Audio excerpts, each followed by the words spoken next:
Hi friends, வணக்கம். இந்த வீடியோவில் நம்ம என்ன பார்க்க போகிறோம் அப்படின்னா சோலார் PCU பற்றி பார்க்க போகிறோம். போன வீடியோவில் என்ன பார்த்துருந்தோம் அப்படின்னா சோலார் MPPT பற்றி பார்த்துருந்தோம். இந்த வீடியோவில் சோலார் PCU பற்றி பார்க்க போகிறோம்.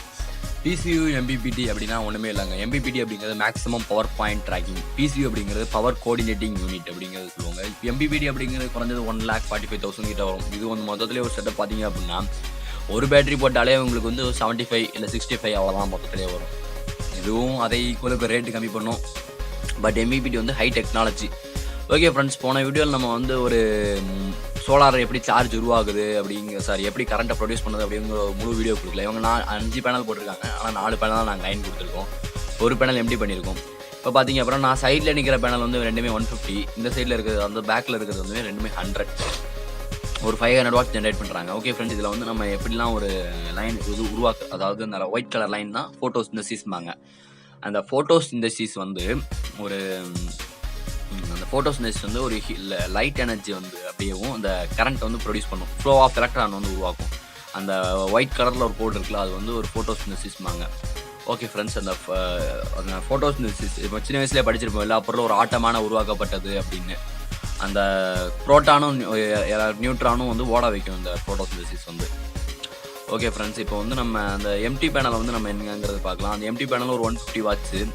அப்போ இதே மாதிரி நமக்கு இவங்க வந்து ஒரு டெய்லி 650 வாட் ஜென்ரேட் பண்ணலாம். இது வந்து அவுட்புட்டு. பட் இவங்க 500 வாட்ஸ் தான் ஜென்ரேட் பண்ணுறாங்க. ஓகே ஃப்ரெண்ட்ஸ், இது வந்து நம்ம நான் சீரியஸ் பேரல் பண்ணியிருக்கேன். ஏன்னா பேட்டரி யூனிட் வந்து 24 யூனிட், அதனால் நான் சீரியஸ் பேரல் பண்ணியிருக்கேன்.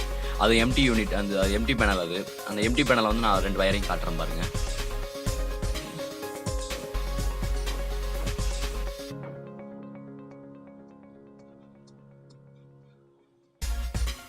இந்த எம்டி பேனல் வயருது. அதே மாதிரி ஃப்ரெண்ட்ஸ், PCU அப்படிங்கிறது அந்த ஒன்றுமே இல்லை, சேஞ்ச் ஓவராக தான், சார்ஜராக தான், யூனிட்டும் தான். இது வந்து நம்ம MPPTங்கிறது சேஞ்ச் ஓவர், ஒரு இது தனியாக இருக்கும். சேஞ்ச் ஓவரும் இதுவும் தனியாக இருக்கும். பட் MPPT வந்து நமக்கு ஒரு யூனிட் வாங்கணும், அதுக்கு சேஞ்ச் ஓவர், அது சார்ஜர், அந்த யூனிட்டு. அதே மாதிரி ஃப்ரெண்ட்ஸ், இது வந்து எப்படியும் ஒரு 12 வருஷம் இருக்கும் மாட்டி. ஏன்னா அந்த இதெல்லாம் ரொம்ப துருப்பிடிச்சி கிடந்திருக்கு. இது வந்து ஒரு வாட்டர் ப்ரூஃப் தான், நம்ம அதனால் ஒன் டைம் இன்வெஸ்ட்மெண்ட் தான் எல்லாமே. அதனால் ஒன்றும் பிரச்சனை கிடையாது ஃப்ரெண்ட்ஸு. இப்போ பாருங்கள், இந்த இதில் வந்து பார்த்தீங்க அப்படின்னா PCU வந்து பழைய PCU, ஓல்டு PCU. நாங்கள் யூனிட் வந்து புது யூனிட் போடல, பழைய PCU, அதாவது டிஸ்பிளே இல்லாத மாடல். இது வந்து இந்த கம்பிலாம் பார்த்தீங்க ரொம்ப பழைய இது, அதனால் ஒரு 12 வருஷம் இருக்கும், அட்லீஸ்ட் ஒரு 12 வருஷத்துக்கு இருக்கும் அப்படின்னாங்க எங்ககிட்ட. ஓகே ஃப்ரெண்ட்ஸ், இது நம்ம கீழே போய் நம்ம இன்னும் ஒரு டீட்டெயில்ஸாக நம்ம PCU எப்படி ஒர்க் பண்ணுது அப்படிங்கிறத நம்ம பார்க்கலாம். தேங்க்யூ ஃப்ரெண்ட்ஸ், இந்த வீடியோ சப்ஸ்கிரைப் பண்ணிடுங்க. இது வந்து அவுட்புட் லீடுங்க. இப்போ வந்து நம்ம கீழே வந்து UPS வந்து PCU யூனிட் பாருங்கள். UPS ஆன்லேயும் இருக்குது, சார்ஜ் ஆன்லேயும் இருக்குது. இதில் இப்போ சார்ஜ் ஆன்லேயும் இருக்குது, UPS ஆன்லேயும் இருக்குங்க போது என்ன அர்த்தம் அப்படின்னா சோலார் வீடியோ ஓடிட்டு இருக்குன்னு அர்த்தம். இப்போ வந்து இந்த இதே டிஸ்பிளே உள்ள மாடல் அப்படின்னா நமக்கு வந்து சிஸ்டம் ரெடி, சோலார் ரெடி அப்படிங்கிறது காமிக்க ஆரம்பிச்சிடும். இப்போ பாருங்கள், UPS ஆனில் இருக்குது, அதே மாதிரி சார்ஜ் ஆன்லேயும் இருக்குது. மெயின்ஸ் ஆஃபில் இருக்குங்கிறத நீங்கள் மெயின்ஸை கட் பண்ணி விட்டுருச்சு. ஆனால் அந்த சைடில் நான் உங்களுக்கு காட்டுறேன் பாருங்கள், அந்த ப்ளக் பாயிண்ட்டை காட்டுறேன் பாருங்கள். இது வந்து இந்த டிஸ்பிளே காமிக்கணும், பட் இந்த டிஸ்பிளே இல்லாத மாடல் இது வந்து, அதனால நமக்கு காமிக்காது. இப்போ அதே மாதிரி நான் சைடில் காட்டுறேன் பாருங்கள், அந்த மெயின்ஸ் வந்து ஆன்லேயே தான் இருக்கும். நீங்கள் நல்லா கவனிச்சிருக்கலாம், நம்ம வீட்டில் மெயின்ஸ் ஆனில் இருக்கும்போது மட்டும்தான் சார்ஜ் ஆனில் இருக்கும். இதே டிஸ்பிளே மாடல் அப்படின்னா நான் இந்த அளவுக்கு நமக்கு சொல்லணும்னு அவசியம் கிடையாது. ஏன்னா நமக்கு அதில் தெரிஞ்சிடும் சிஸ்டம் ரெடி, இது ரெடி. MPPT வந்து சிஸ்டம் இது எல்லாமே காமிச்சிடும். நான் போன வீடியோவில் அதை ஃபுல்லாக உங்களுக்கு காமிச்சேன்னு நினைக்கிறேன். ஓகே ஃப்ரெண்ட்ஸ், இது வந்து நம்ம பேட்டரி வந்து நான் சீரியஸ் பண்ணியிருக்கேன். ஒரு ப்ளஸ்ஸையும் ஒரு மைனஸையும் சீரியஸ் பண்ணி விட்ருக்கேன். அதே மாதிரி சைடில் வந்து நான் இது பண்ணியிருக்கேன். ஓகே ஃப்ரெண்ட்ஸ், இப்போ வந்து நம்ம பேட்டரியில் எவ்வளோ வோல்ட் இருக்குங்கிறது பார்க்கலாம். இப்போ பாருங்கள், நமக்கு ஒரு 24 வோல்ட் காமிக்கும்னு நினைக்கிறேன். 24.8 வோல்ட் காமிக்குது.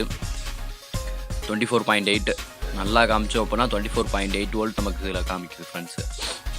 இதே இது நம்ம 2 பேட்டரி போடணுன்னு இதே நான் MPPTயில் வந்து ஒரு இது தான் போட்டிருந்தேன். ஏன்னா எனக்கு அது வந்து ஒரு இது தான். ஃப்ரெண்ட்ஸ், இப்போ வந்து நம்ம லோடை பார்க்கலாம். இது ஃபுல்லாகவே இப்போ சோலாரில் தான் ஓடுது. டிவி, அந்த ஃப்ரிட்ஜெல்லாம் இப்போ பாருங்கள் சோலாரில் தான் ஓடுது. இவங்க washing machine, motor applications, grinder, இந்த 3 தவிர மற்ற எல்லாமே சோலார் தான் யூஸ் பண்ணுறாங்க. பாருங்கள், ஏன்னா ஃப்ரிட்ஜ் யூஸ் பண்ணும்போது நம்ம ஸ்டெபிளைசர் இல்லாமல் யூஸ் பண்ணணும், அவ்வளோதான்.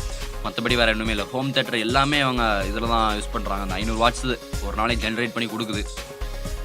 ஓகே ஃப்ரெண்ட்ஸ், நம்ம சேனலை சப்ஸ்கிரைப் பண்ணாதவங்க சப்ஸ்கிரைப் பண்ணிடுங்க, மற்றும் லைக் அண்ட் ஷேர் பண்ணிடுங்க.